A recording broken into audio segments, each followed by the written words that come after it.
좋으신 하나님이 주시는 은총과 또 평화가 사랑하는 여러분들과 함께 하시기를 빕니다. 오늘은 대림절 마지막 주일입니다. 대림절 마지막 주일에는 만남과 화해와 사랑의 마음을 담아서 흰색 초와 함께 모든 초의 불을 밝힙니다. 보라색으로 시작해서 마지막에는 흰색 초의 불을 밝히게 되는데요.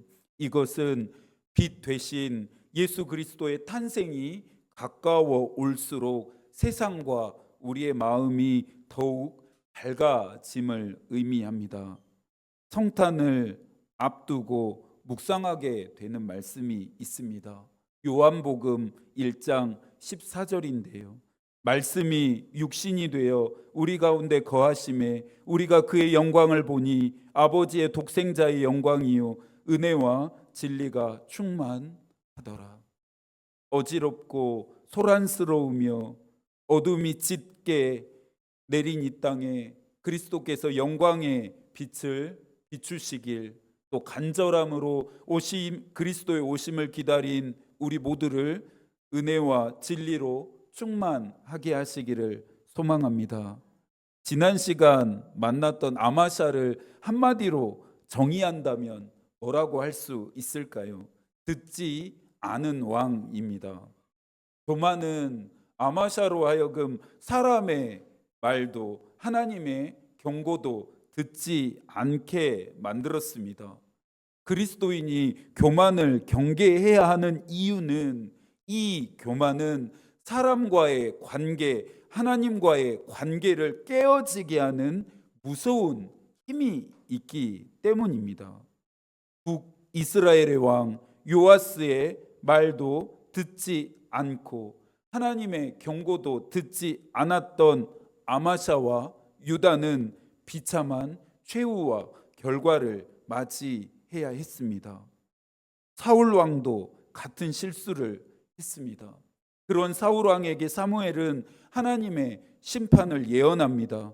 사무엘상 15장 22절과 23절입니다. 순종이 제사보다 낫고 듣는 것이 순양의 기름보다 나으니 왕이 여호와의 말씀을 버렸으므로 여호와께서도 왕을 버려 왕이 되지 못하게 하셨나이다. 듣지 않음은 곧 하나님을 버림입니다. 아마샤가 하나님을 버렸으니 하나님도 아마샤를 버립니다. 왕들의 이야기가 주는 교훈과 가르침은 하나님이 버리는 인생이 될 것인지, 하나님이 붙드시는 인생이 될 것인지, 그것은 전적으로 나의 선택과 책임이라는 것입니다. 오늘은 유다의 10번째 왕인 아사랴를 만나야겠습니다. 열왕기하 15장 1절입니다. 이스라엘 왕 여로보암 제27년에 유다의 왕 아마샤의 아들 아사랴가 왕이 되니, 아마샤를 대신해 그의 아들인 아사랴가 유다의 왕으로 즉위합니다. 그런데 오늘의 병행 본문인 역대기 저자는 아마샤의 뒤를 이은 왕의 이름을 우시야라 말했습니다. 이것은 다른 인물을 말함이 아닌 동일한 인물을 다르게 호칭하는 것인데요. 조선을 건국했던 이성계를 우리가 태조라고 부르는 것과 같은 원리로 아사랴를 우시야라고도 성서는 호칭합니다. 사실 우리에게 중요한 것은 호칭이 아닌 아사랴가 왕으로서 어떤 평가를 받았느냐입니다. 3절입니다. 여호와 보시기에 정직히 행하였으나. 혹시 이 구절에서 이상한 점을 발견하셨을까요? 여호와 보시기에 정직히 행하였다가 아닌 행하였으나입니다. 어떤 의미일까요? 아사랴의 정직함이 지속되지 않았음을 암시합니다. 정말 그런지 5절을 함께 읽습니다. 여호와께서 왕을 치셨으므로 그가 죽는 날까지 나병 환자가 되어 왕들의 죽음과 질병은 단순히 인간사에서 일어나는 일로만 해석할 수 없다 말씀드렸습니다. 여호와께서 아사랴를 치셨으므로 그가 죽는 날까지 나병 환자가 되었다 말합니다.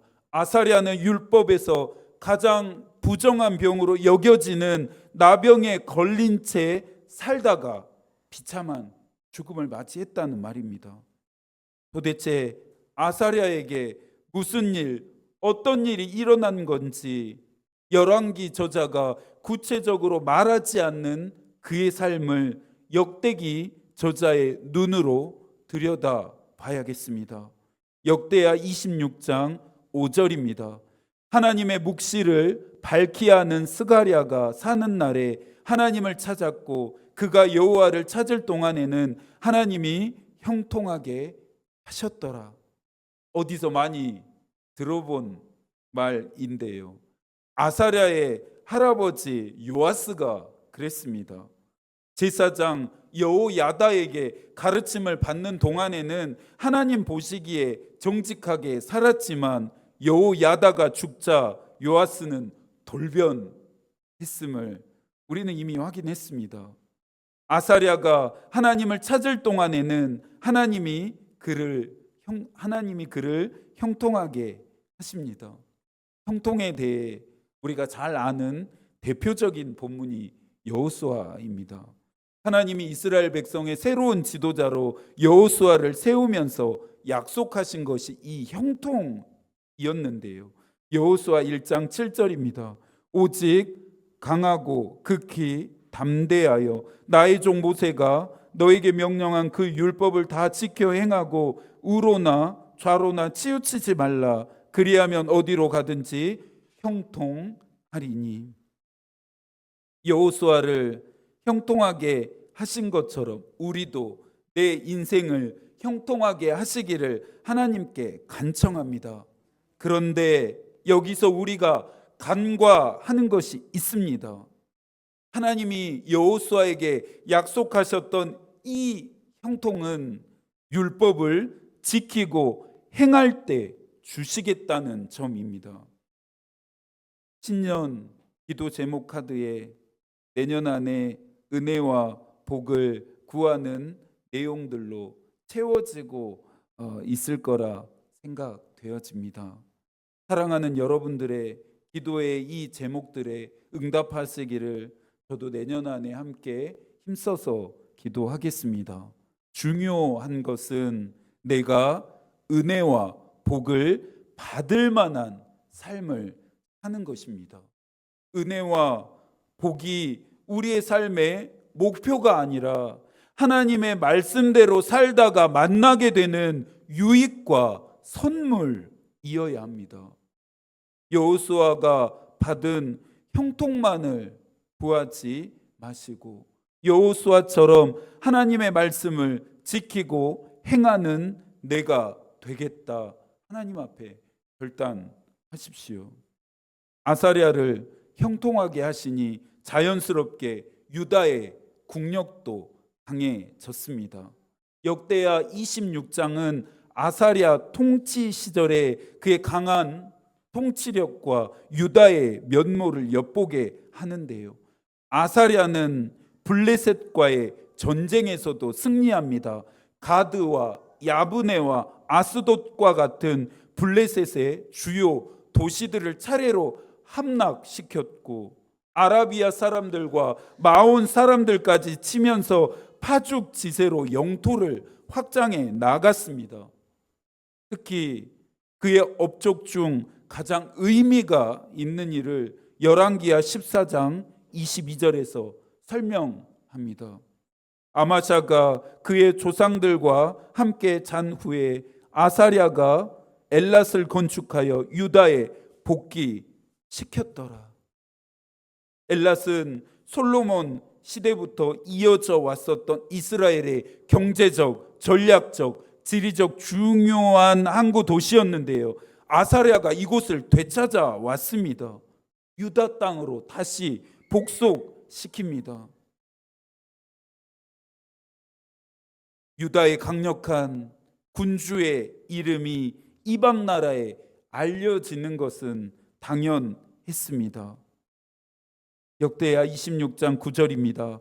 우시야가 예루살렘에서 성 모퉁이 문과 골짜기 문과 성 구비에 망대를 세워 견고하게 하고, 성 모퉁이의 문이 무너지고 골짜기의 문이 무너졌던 이유들, 선대의 왕이었던 아마샤의 교만으로 인해 파괴되어졌습니다. 아마샤의 교만으로 인해 예루살렘 성벽들이 무너지고 파괴되었고, 성전과 왕궁 안에 있었던 보물들이 모두 탈취되었었습니다. 아사랴가 지금 이 파괴된 예루살렘 성벽을 보수했을 뿐만 아니라 아주 견고한 요새로 탈바꿈시킵니다. 이와 같은 아사랴의 업적들을 살펴보면서 오늘 우리가 잊지 않아야 할 점이 있습니다. 그것은 하나님의 도우심입니다. 7절 하나님이 그를 도우사, 15절 기이한 도우심을 얻어 강성하여짐이었더라. 하나님 앞에서 정직하게 행했던 아사랴는 하나님이 도우시는 은혜를 입게 됩니다. 오늘 오후 시간은 정기 강회로 진행됩니다. 하나님의 도우심이 없었다라면 오늘 우리 교회가 많은 은혜를 누리지 못했음을 담임 목사로서 너무나 잘 알고 있고 또 인정하지 않을 수가 없습니다. 강회를 준비하면서 지나가는 한 해를 돌아보니 하나님이 우리 교회를 돕지 않으신 적이 없고 함께하지 않으신 적이 없었습니다. 약속하신 것들은 이루셨고 또 우리의 기도에는 응답해 주셨습니다. 마땅하고 당연하지 않습니다. 우리의 자격과 행위와 공로, 우리의 열심과 노력으로 되어진 것들이 아니기 때문입니다. 모든 것이 은혜이고 또 은혜입니다. 내년 안에 아사랴를 도우신 것처럼 하나님이 여러분을 도우시기를, 여러분의 손으로 하는 모든 일에 복을 내리시고 살아가게 될 땅에서 복 주시기를 축복합니다. 마주하게 될 문제와 어려움, 시험과 고난 등 사방으로 우겨쌈을 당할 때 도우시는 은혜와 만나게 되기를 축복합니다. 이 은혜와 복을 얻고 싶으신가요? 그렇다면 하나님이 돕게 되는 사람이 되십시오. 하나님이 은혜와 복을 베푸실 수밖에 없는 삶을 살아가십시오. 여러분들을 도우실 수밖에 없도록, 은혜와 복을 베푸실 수밖에 없도록 하나님 앞에 정직하고 또 하나님만을 경외하는 삶을 사십시오. 신명기 28장 1절과 2절의 말씀은 내년 한 해 우리 모두의 결단이 되는 말씀이어야 합니다. 내가 내 하나님 여호와의 말씀을 삼가 듣고 내가 오늘 내게 명령하는 그의 모든 명령을 지켜 행하면 내 하나님 여호와께서 너를 세계 모든 민족 위에 뛰어나게 하실 것이라. 내가 내 하나님 여호와의 말씀을 청종하면 이 모든 복이 내게 임하며 내게 이르리니. 서두에서도 언급했던 것처럼 아사랴의 정직함은 지속되지 않았습니다. 자녀들을 양육하다 보면 배웠으면 하는 일보다 배우지 않았으면 하는 일을 더 빨리 학습하게 되는 것을 경험하는데요.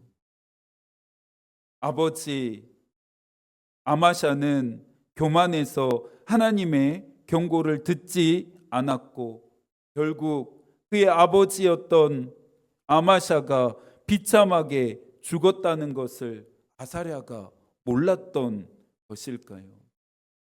아마샤를 점령했던 교만은 이번에는 아사랴를 찾아와서 그의 마음을 두드렸습니다.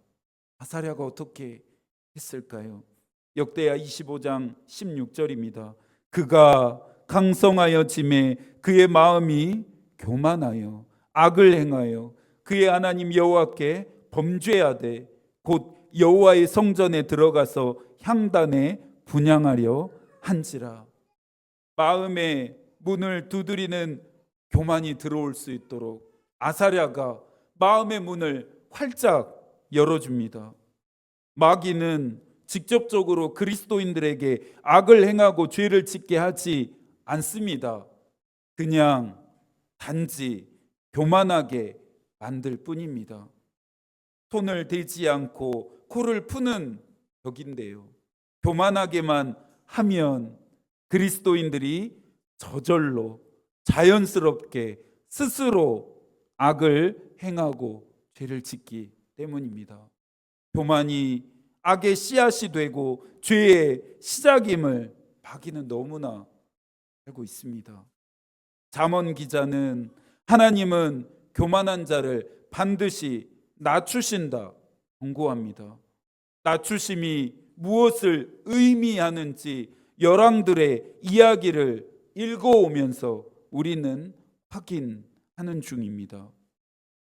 유다가 굳건해지고 자신의 통치력도 강해지다 보니 모든 것이 하나님의 도우심이었다는 사실을 아사랴는 망각했고, 자신의 힘과 능력 때문이라 아사랴는 착각합니다.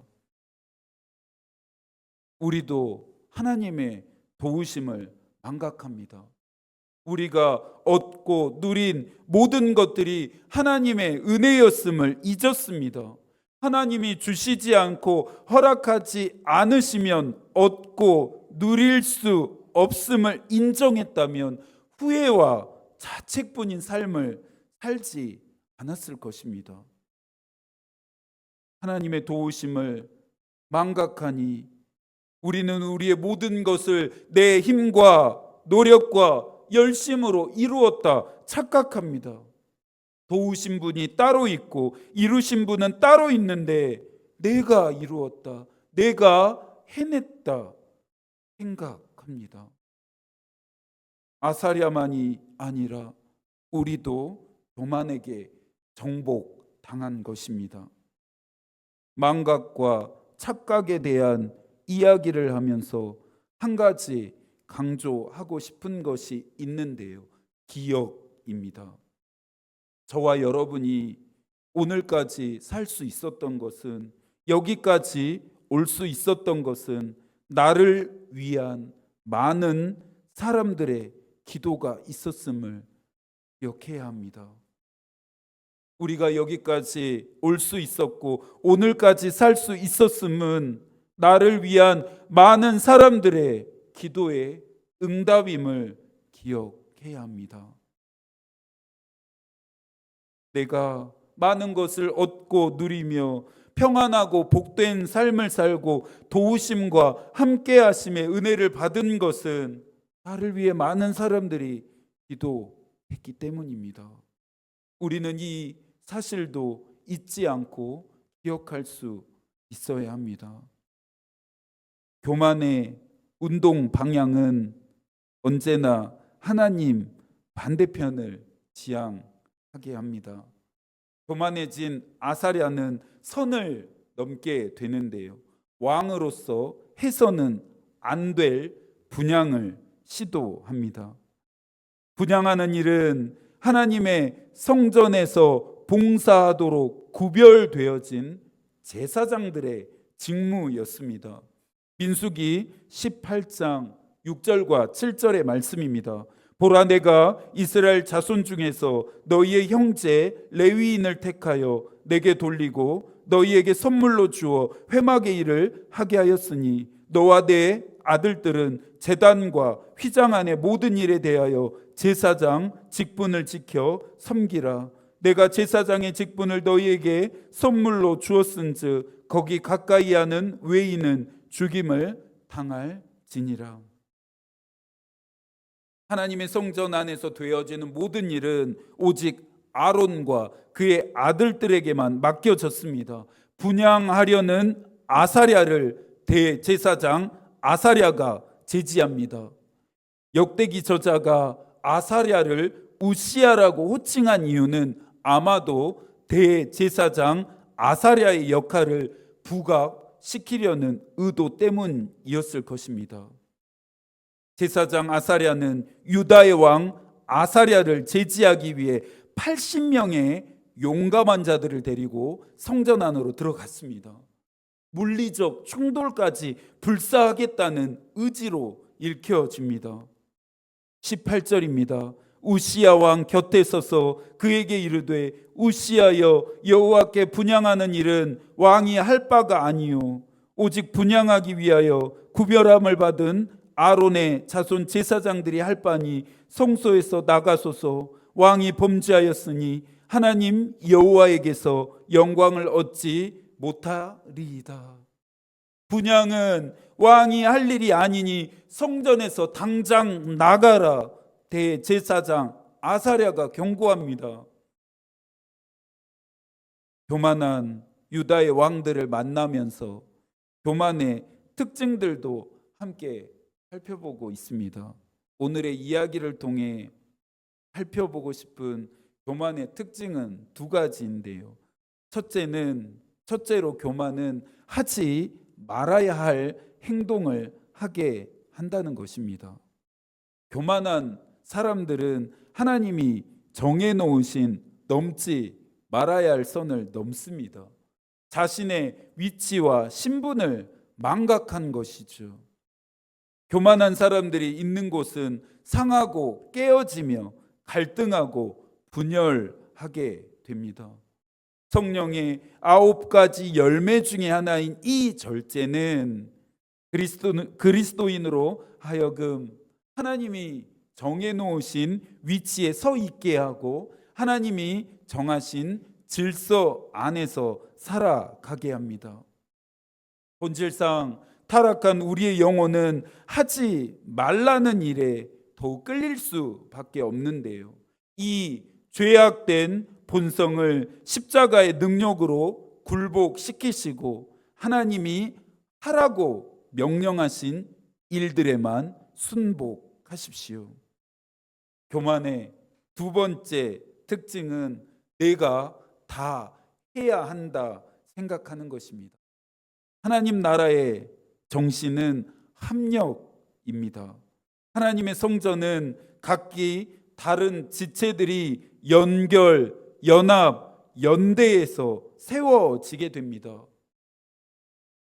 교회는 목사 한 사람의 열심과 능력으로 세워지지 않습니다. 세울 수도 없습니다. 세워서도 안 되겠죠. 모두가 합력해서 선을 이루어지는 장소가 교회입니다. 그러나 교회 안에는 자신의 힘과 능력을 뽐내면서 높은 위치에 올라서서 모든 일과 다른 사람들을 통제하며 군림하려는 자들이 있습니다. 교만한 사람들은 내가 아니면 안 된다, 내가 아니면 할 수 없다 착각합니다. 아사랴는 넘지 말아야 할 선을 넘었고 모든 일을 통제하며 군림하려 했습니다.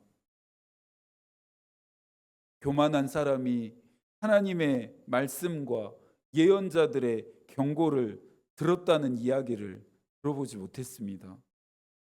다윗은 교만을 회개했던 유일한 인물이었습니다. 하나님은 교만했던 다윗에게 예언자 나단을 보내서 하나님의 말씀을 없인 여겼고 악을 행해서 우리아를 죽였고 그의 아내를 왕이 빼앗았다 꾸짖었습니다. 다윗이 어떻게 했을까요? 다윗은 그 즉시 자신의 범죄 사실을 인정했고 회개합니다. 우리가 잘 알고 있는 시편 51편이 그런 다윗의 회개의 기도입니다. 새 번역으로 시편 51편 2절과 3절을 읽어드리겠습니다. 내 죄악을 말끔히 씻어주시고 내 죄를 깨끗이 없애 주십시오. 나의 반역을 내가 잘 알고 있으며 내가 지은 죄가 언제나 나를 고발합니다. 또 4절, 주님께만, 오직 주님께만 나는 죄를 지었습니다. 주님의 눈앞에서 내가 악한 짓을 저질렀으니. 자신의 존재를 깨뜨리며 회개한 다윗을 하나님은 용서하십니다. 죄 사함은 그리스도인들이 받을 수 있는 가장 큰 은혜입니다. 나 같은 사람도 하나님이 용서해 주실까 걱정하지 않으셔도 됩니다. 하나님은 나 같은 사람도 용서하십니다. 나 같은 사람도 하나님이 용납해 주실까 불안해하지 않으셔도 됩니다. 나 같은 사람도 하나님은 용납하십니다. 하나님은 우리 모두를 용서하시고 용납하실 뿐만 아니라 사랑하십니다. 우리가 기다리는 그리스도는 바로 이 사랑을 주시기 위해 찾아오십니다. 다윗처럼 아사랴도 회개했다면 얼마나 좋았을까요? 다시 역대하 26장 19절입니다. 우시야가 손으로 향로를 잡고 분향하려 하다가 화를 내니 감히 제사장 따위가 왕을 막아선다 생각했을 것입니다. 왕으로서 이 유다 땅에서 자신이 하지 못할 일은 단 하나도 없다 생각했을 것입니다. 아사랴는 회개가 아닌 화를 내었는데요. 대제사장 아사랴가 경고한 것처럼 하나님의 영광이 그에게서 떠나는 순간입니다. 이제는 그가 더 이상 형통하지도 않고 기이한 하나님의 도우심도 얻지 못하며 왕으로서 정상적이고 명예롭게 죽지 못함, 즉 하나님께 심판받음입니다. 19절의 나머지 부분도 확인해 볼까요? 그가 제사장에게 화를 낼 때 여호와의 전 안 향단 곁 제사장들 앞세워 그의 이마에 나병이 생긴지라. 아사랴의 나병은 어쩌다 우연히 생긴 것도 누군가로부터 전염된 것도 아닙니다. 교만한 아사랴에 대한 하나님의 심판이었습니다. 이제 아사랴는 성전 안에서 스스로 나가지 못하고 쫓겨납니다. 이후에 아사랴가 어떻게 되었을까요? 21절입니다. 우시야 왕이 죽는 날까지 나병 환자가 되었고 나병 환자가 되매 여호와의 전에서 끊어져 별궁에 살았으므로 그의 아들 요담이 왕궁을 관리하며 백성을 다스렸더라. 하나님이 도우신 아사랴입니다. 유다를 굳건하게 만들었고 이방 나라에까지 이름을 떨친 아사랴입니다. 그런데 영광이 떠나간 아사랴는 비참한 최후를 맞이합니다. 평생을 죽을 때까지 나병 환자로 살게 된 것입니다. 이것은 왕으로서만이 아닌 하나님의 백성으로서 또 한 개인으로서 죽는 순간까지 조롱과 수치와 모욕을 느끼며 살았어야 함을 의미합니다.